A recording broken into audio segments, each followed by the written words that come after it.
নমস্কার student, welcome to my channel. আজকে আমি তোমাদের সংস্কৃত নিয়ে চলে এসেছি। নেক্সট ভিডিও নিয়ে চলে এসেছি সংস্কৃতের গুরুবন্দনায় যে 3 নম্বর শ্লোক তোমাদের দিয়েছি।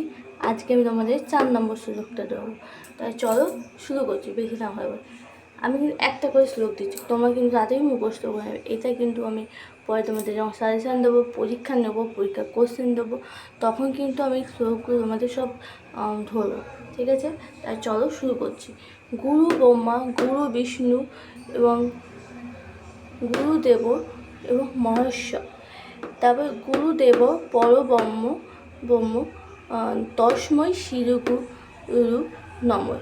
মানে হচ্ছে গুরু ব্রহ্মা এবং বিষ্ণু মহেশ্বর স্বরূপ, গুরুকে পরম ব্রহ্ম, সেই গুরুকে প্রণাম।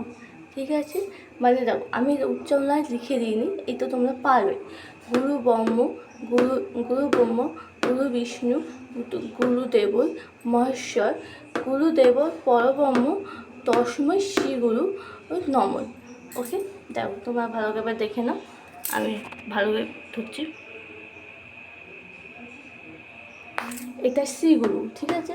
শ্রী গুরুদেব নমঃ।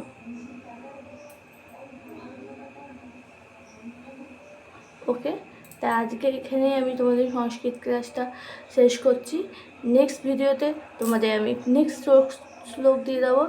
এবং ভিডিওটা ভালো লাগলে লাইক, শেয়ার, সাবস্ক্রাইব করো, আর চ্যানেলটাকে সাবস্ক্রাইব করো, যে পরবর্তী ভিডিওটা তোমাদের কাছে পৌঁছে যাবে। ওকে, আর বন্ধুদের সাথে প্লিজ তোমরা দয়া করে শেয়ার করো। ওকে, আপাতত এখানে আমি করছি ভিডিও। নেক্সট ভিডিওতে দেখা হচ্ছে। Bye bye.